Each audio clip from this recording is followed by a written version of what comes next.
One of my favorite additions to Zbrush in the last few years has been the addition of the universal camera. This replaces the old school camera if you ever use that, and it gives you a pretty physically accurate camera to actually work from.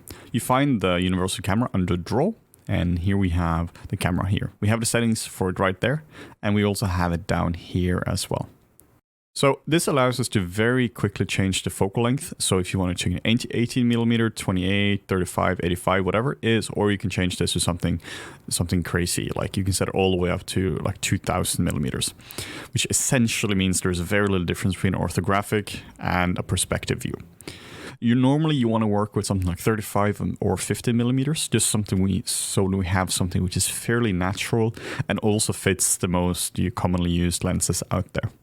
So it's incredibly easy to change this, to change the focal length right here. You can also undo the camera navigation finally. So if you want to actually undo the view, you find a perfect camera angle and you're like, oh man, now I destroyed everything. You can just click undo. Now we can go back and we can have the perfect camera angle. Really, really useful stuff. We can also store camera angles.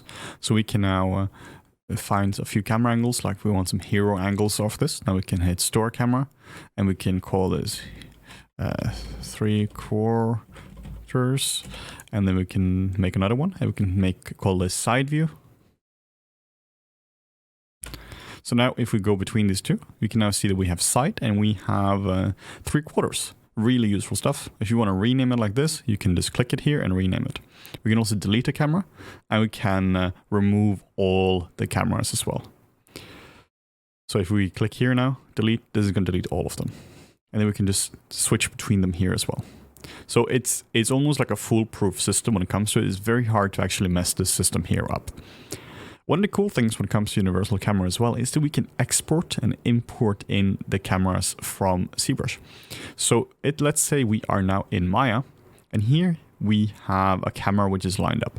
This is something which happens all the time in production. Let's say you have an environment and you need to only sculpt the environment from this specific camera.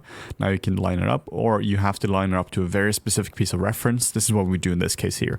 You probably have a photo shoot of the real life reference, and you just have to make sure this is just perfectly aligned.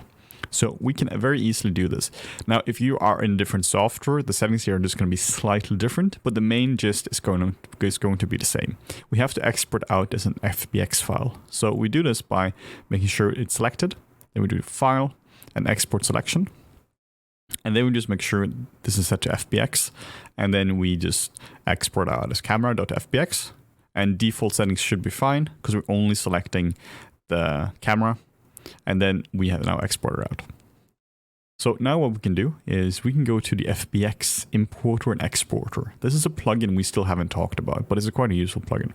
So we find this under C plugin, and here we have FBX exporter importer. Now we just have to go make sure that under options we have export camera and import camera enabled. We can also include only, so that's going to import only the camera, which is really quite useful. So now we can hit import and we can set our camera. And now it's going to tell you, hey, one camera has been imported. And now we have the same name here. It's called lineup. And now we can go between the cameras and what we had before. So we can also export out the cameras as well. So we can make sure we get the side view here. So now we go to C plugin, export out the selected subtools. And then we set export out the cameras, but only the cameras. Then we go to export and we do we can just click, yeah, this is fine. The name here is fine. File exported. Then we go to our import and we find our camera.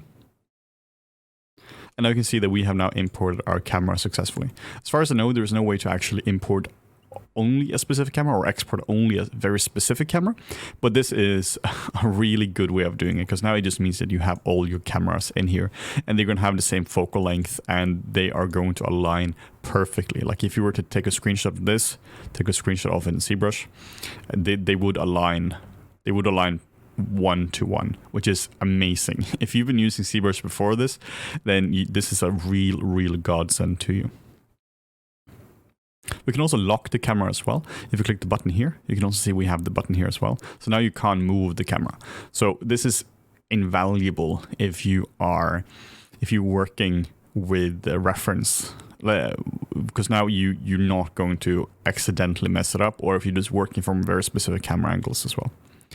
Now, a little tip for you as well is that if you are working with a reference, now this is a little hacky way of doing it, but if you are working with reference, an okay way of doing it is just to put it in the background, like in a different window. And then we can just do see-through. This is actually going to reduce the opacity of it. I'm not sure if the video actually picks it up that I'm reducing opacity here, but we're just reducing the entire opacity of Zbrush. So if you, for instance, have a document with the image up in Photoshop in the background, you can easily just set the whole opacity down like so. So physical camera, or the new universal camera, absolutely amazing. You access it under draw, and the camera is here. Change the focal length like so. Lock the camera here, view undo. And then we can store the camera, we can switch between the cameras, we rename them and delete the cameras. And we export them under C plugin, and we make sure that under options that we have import cameras. And if you want to export out only the cameras, now you can set this to only.